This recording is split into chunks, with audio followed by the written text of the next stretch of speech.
Selamat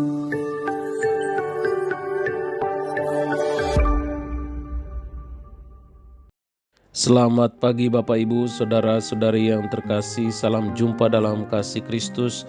Bersama saya Romo Ansel Olasoni dalam Renungan Harian Jumat tanggal 28 Oktober 2022 pada pesta Santo Simon dan Santo Yudas Rasul.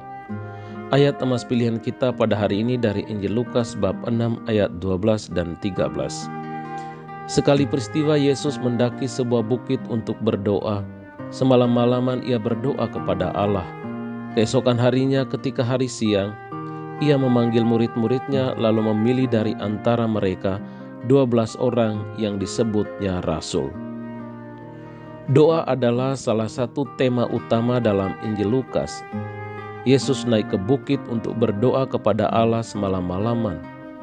Artinya penuh ketekunan dan kualitas doa serta waktu sungguh terjadi di sana sebagai persiapan untuk memilih ke-12 rasulnya dan untuk pelayanan selanjutnya, baik dalam pengajaran maupun penyembuhan terhadap orang sakit.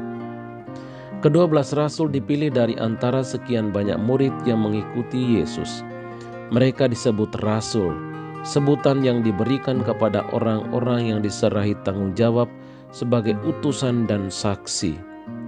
Mereka dipersiapkan untuk melanjutkan pekerjaan Yesus di dunia dan menjadi pemimpin umat Allah yang baru. Pemilihan para rasul dilakukan di atas bukit, suatu lokasi yang di dalam literatur Yahudi sering dikaitkan dengan penampakan Allah dan pemberian wahyu ilahi. Itu berarti mereka dipilih atas kehendak Allah yang ia nyatakan kepada Yesus melalui doa.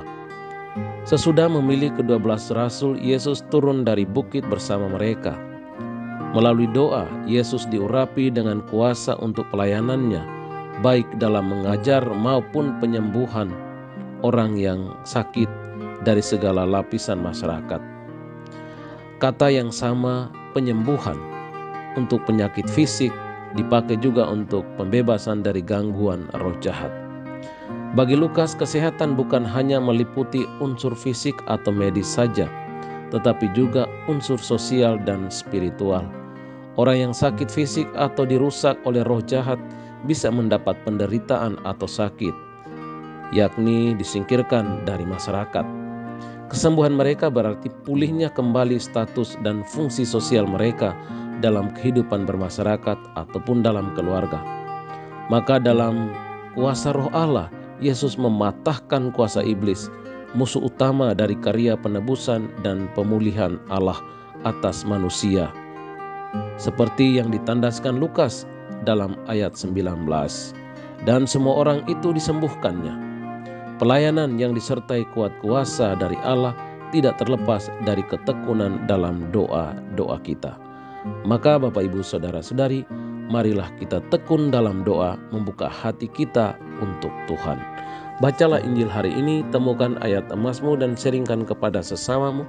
Salam teriring doa dan berkat dari Romo Ansel dalam nama Bapa dan Putra dan Roh Kudus. Amin.